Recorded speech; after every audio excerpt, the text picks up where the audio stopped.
Heads up! You are in the Hoodwood. Believe it or not, we're going live. I'm the Black Bandit KJ Green, welcoming you to this week's program for May 31st. Coming up in this edition, MLS comes to Cincinnati. How an entity non-existent 3 years ago suddenly became a sudden soccer-mad city. Cavs and the Warriors, the same old song and dance. Did they benefit from bad teams coming apart at the wrong time? All that, plus Fat Dapper Head Slap, a plethora of opinions and info straight away in the Hoodwood. Let's go. You're tuned into Sports from the Hoodwood, the internet's foremost location for no-nonsense commentary, insight, and opinions on the world of sports. Here, now live in living color, backed by popular demand, your host, KJ Green. Greetings from the Hoodwood, where, for some strange reason, I decided, let's experiment, let's go live. So, for those that are out there, I think, maybe, you can chat with me. I am on Facebook, I'm on Twitter, I'm on pretty much every social media platform you can think of. So if you do stumble across the show, welcome, and strap in tight because it may be a bumpy, wild ride. Let's lead off with probably one of the worst kept secrets in Southwest Ohio, where the Hoodwood is not too far from Cincinnati.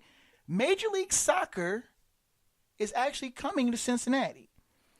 A thing that was thought of to be impossible 3 years ago. Which, I say, go back to about 3 years ago, I was working and heard that Cincinnati was getting a quote-unquote pro soccer team, and I laughed. Now, Cincinnati, again, like I said, isn't too far from the Hoodwood, and over the years I've seen minor and so-called major league sports teams come and go, minor league basketball, arena football, which I liked, and a host of soccer teams. I'm thinking Silverbacks, Riverhawks, Kings, Hoodoo. There were so many of them I couldn't keep track of them. And I'm not big a soccer fan anyway. But I saw a lot of them come and go. And they were mostly ignored by the press and all but the most hardcore fans. The lone exception being the East Coast Hockey League Cincinnati Cyclones, which have had a small, if not long and loyal legion of fans, counting me as one of them.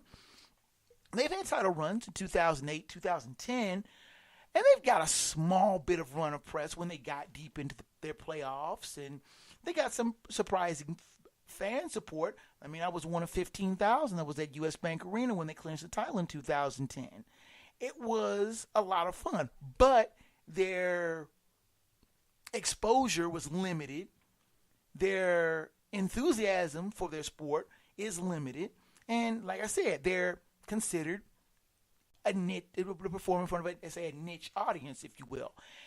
Now, when Football Club Cincinnati, spelled F-U-T-B-O-L, not football like as in American football, as it's known around the rest of the world, they call it FCC, of course, around these parts.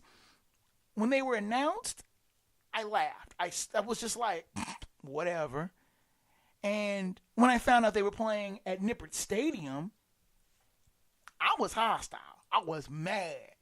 I mean, being a loyal University of Cincinnati graduate as I am, I take great pride in where, the football team plays at Nippert Stadium, one of the more historic venues in college football. And I'm thinking, they're going to ruin my squad's home turf with this mess. And I told a coworker, they're going to mess it up. And I had a really excited coworker. He was just like, yeah, this is going to be a step. Cincinnati's going to get a Major League Soccer franchise. And I went, if you think that Major League Soccer is going to look at Cincinnati as a real quote-unquote soccer town, I've got a bridge to sell you. A couple of them, actually. And, I mean, because you think about it, 100 miles to the northeast is Columbus. And they've had a long-established team, the Columbus Crew, who was one of the charter MLS franchises. I'm thinking there is absolutely no way that MLS is going to put a team in Cincinnati with another one that close. I said if they get off the ground, they might last a year. 2 if they're lucky. Now, FCC did jump into the community. They got a big coup with sponsorship for their jerseys, or kits as they're known as, from Toyota. Now, it's kind of funny. You have a minor league team with a name brand automobile manufacturer on their kit, and the pro team, the MLS team, has shaving cream. They have Barbasol. Now, Barbasol is based in Columbus, so I can kind of understand that. But still, you have car manufacturer, shaving cream. Think about that. The FCC opened up in 2016. Rotten weather. Absolutely horrid weather. I remember one of their first games. It was sleeting, and I'm thinking there's no way anybody's going to be down at this game. But there were 14,000 people down there. And as the weather got better, the attendance got better. I'm thinking, well, maybe this FCC thing may have a chance. They announced in, I guess it was late May of 2016, that they were getting an international friendly with a Premier League, an English Premier League team. Now, again, think about this. A team that has barely been in existence a year gets an international friendly with a major league division English team.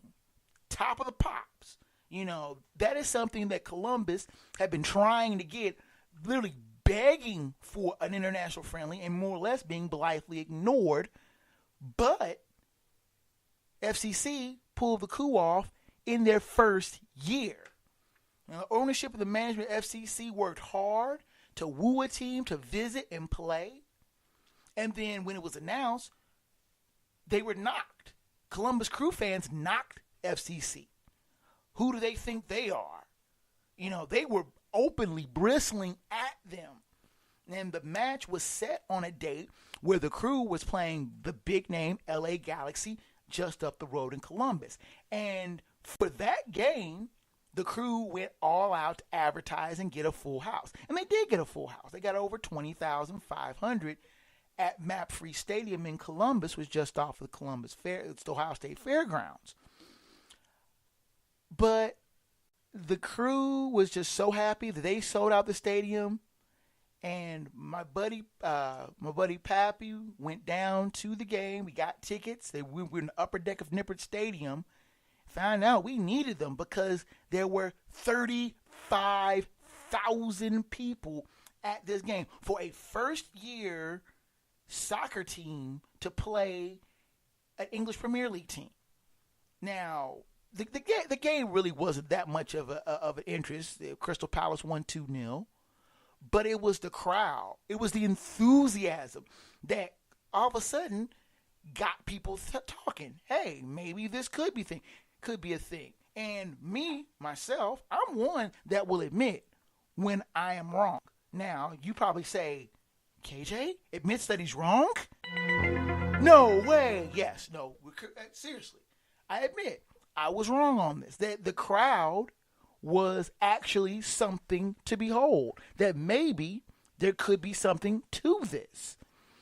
I mean, with the one end of Nippert Stadium, as known as the Bailey, being a buzz, just a beehive of activity, noise, chants, the whole 9 yards, I'm thinking they may have something. But I kind of sat back with a little bit of detached interest. I'm thinking, let me see if they can get through another year. Because once the newness wears off of something, then you see who the real fans are. Well, FCC started again in 2017, and again, they had solid crowds, and they provided what many people think is an inexpensive outing. Some tickets are as low as $10. And then the games are quick. You're in and out in just a little over 2 hours, and it's a lot of fun. If you've never been to a soccer game, a pro soccer game wishes they had the kind of atmosphere they have in Nippert Stadium with FCC. Loud, rowdy. It's just a lot of fun.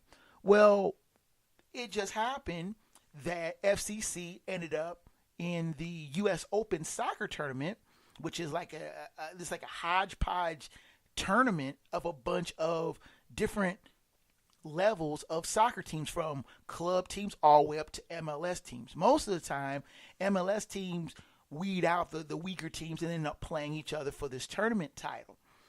And it just happened, by luck of the draw and a couple of fortunate wins, FC Cincinnati ended up playing their in-state quote-unquote rival, a team that never even deigned to admit their existence, the Columbus Crew.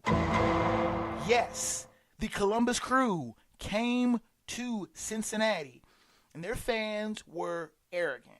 And for anybody who may be listening to me in Columbus, yes, the Columbus fans were arrogant. They were expecting a 5-0, 6-0 walkover, and just that they would shoo FCC off and be done with it. Problem was, the Crew couldn't score. And FCC managed to tally one lone goal. GB Fall with a header in the 60th minute gave them a 1-0 lead. A lead that stood up. And I have this on my on one of my screensavers, the picture of a joyous Nippert Stadium at the end of the game, and the scoreboard saying Cincinnati won, Columbus nil. And I wish I could have had a picture of the Crew players trudging off the field, head down, chin to chest, and as they're walking past out of Nippert Stadium, they're walking by their fans, and their fans are screaming at them. They are just hostile. How could you lose to this team? How could you lose these bums? Well, the problem was those bums, FC Cincinnati, ended up winning a couple more games in the U.S. Open tournament, getting all the way to the semifinals before losing to the New York Red Bulls. Now, the crowds that were there were big. 30,000 for each game. And MLS took notice. Now, they were competing against Sacramento and Detroit for one of the expansion slots. One of the expansion slots went to Nashville. But Sacramento had financial problems. Detroit had arena problems. And after FC Cincinnati secured the rights to build their own venue in the historic West End, now all of a sudden, the worst kept secret in Cincinnati became MLS is coming. And up until the announcement, I was like, yeah, we'll see. But on Tuesday, the expansion franchise was granted. The franchise was granted for FCC to begin playing in MLS next season. This isn't going to be a 3-year down the road thing. They're going to be playing in Major League Soccer in the 2019 season. And they'll have a 21,000-seat venue being built while they wait, they'll play in Nippert, Venerable Nippert, which will benefit from some of the additional improvements to the facility, which FCC will foot the bill. And what seemed like an impossible dream 3 years ago is becoming a reality. And yes, they have a fan here in the Hoodwood. And yes, I've talked about soccer, believe it or not, before the NBA Finals. So I'll take a timeout and we'll come back and we'll talk some about the NBA Finals. Cavs Warriors Part 4. Stay close.